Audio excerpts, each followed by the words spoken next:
Hi and welcome. I'm Elvira Boulet from the Dimitrov Boulet Piano Duo. And today I want to talk to you about something we haven't mentioned in a while, and that is sight reading. Now, if you've been following our channel for a while, you know Dimitar and I find sight reading extremely important. No, when you're sight reading, you don't learn the same skills as you would when you finish a piece to a really high level, but still in a very short amount of time, with sight reading you can train a lot of important things like rhythm and especially note reading.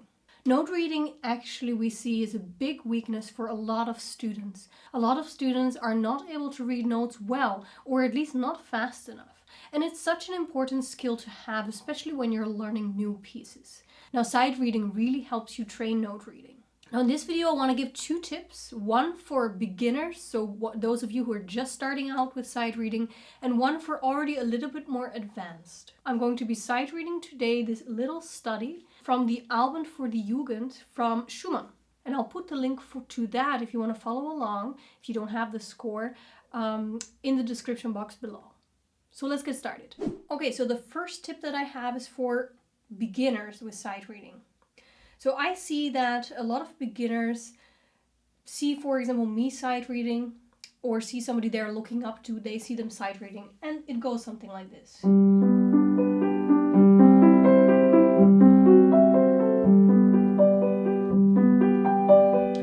And then they think that that is how they have to sight read. Now, I've had so many hours to practice and I've played so many pieces. Of course, this is how I sight read an easy piece. So you have to really try to throw away those preconceptions you have about what sight reading looks like, and you have to define your number one goal. If you're a beginner, your number one goal is to train your note reading. Don't try to impress anybody. Don't try to sight read for anybody. Just try to go through the notes. Just see it as your daily note reading. And that's the first step in sight reading that you need to take. And you take many more and you're consistent with sight reading, you'll be able to sight read fluently, like you see many other people doing. That's just not the first step of sight reading. Just kind of change your idea about sight reading for now and see it as note training. It will look something more like this.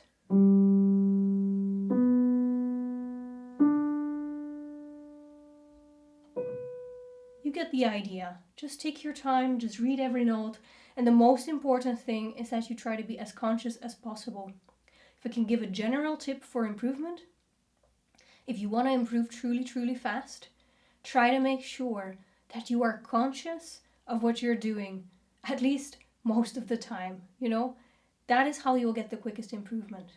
So, sight reading tips for beginners, try to really let go of any idea you have about sight reading and just go for the note training. Just try to train the way you read notes. Now let's move on to our second tip. This tip is for a little bit more advanced sight readers. So there are many reasons why I'm able to sight read fluently, at least the easier pieces. And one of them is that if you take this structure of piece, for example, I don't read in separate notes. I read in blocks. I call them blocks. You can call them whatever you want. You can call them chords or whatever. But I like to call them blocks, mainly because in that way I don't associate them actually with any chord theory. And this is an exercise that you can do. You can train yourself to think in these blocks even if you don't know anything about theory, about chords yet. And for myself personally, even though I have the theoretical knowledge and I can easily name you all the chords, I still think in this block, in this combination of notes, this combination that I've seen thousands of times before. So if we take a look at the first bar, instead of reading 6 separate notes, what I do is I read one triad and then one inverted triad. Those are 2 blocks for me. So if you read 2 blocks instead of 6 notes, you can imagine how much of a time advantage that gives you. And the reason I'm able to read it in blocks is because I've seen so many times similar blocks or chords, however you want to call them. I've seen this so many times because, of course, I've practiced a lot of pieces throughout my life.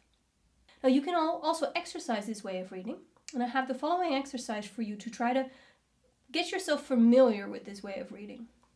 So the exercise is really simple.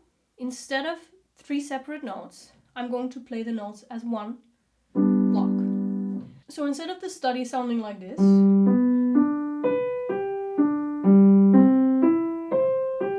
it's actually going to sound like this.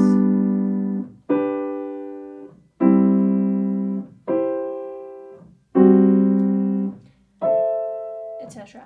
So what you're doing with this exercise is you're training to see it as a whole chord or as a whole block instead of separate notes. And once you get used to, you can speed this up a bit to try to trigger yourself to read fast. And what you can also do as another little exercise is you can do the same thing but with metronome. So you put the metronome, I don't have a metronome at the moment, but you put the metronome to, for example, beat every, so that you make sure that you're on time.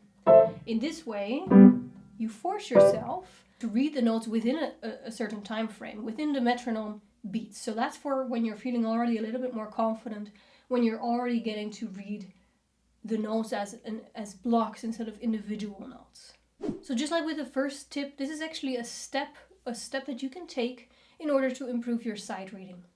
So it might not happen at once for you, but just the introduction to the idea of that you can see notes not as individual, but actually as part of each other, part of a group, part of a chord.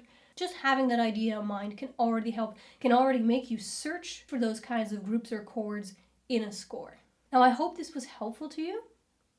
And I hope that you continue with your sight reading, or if you've stopped for a while, I hope you pick it up again, but it's because it is such a useful way of training note reading, rhythm, and many other things. So if you like, you can go ahead and sight read this piece. If you like the piece after that, you can even learn it. And if you're looking for similar pieces to sight read, if you're looking for similar pieces to do the same exercise, to train yourself in this way of reading, then you can try, for example, Burgmüller. He has, I think it's called Harmony of the Angels. I will look up the name for you, and you can see it down below. I will also link the music in the description box. And I remember that there's this piece by Bach. I will also look up the name for you and put it down below, as well as putting the link to the music in the description box. So there's some pieces that you can try out and exercise this way of reading. Now, if you liked the video, please give it a like. Also, please subscribe to the channel if you haven't done so yet. And also share the channel with other people that you might know. You help us out this way, and you ensure that we can keep on making videos for you. We're also on Instagram, Facebook, TikTok, so you can follow us there as well if you want. Now make sure to practice hard, and me and Dimitar will see you next week.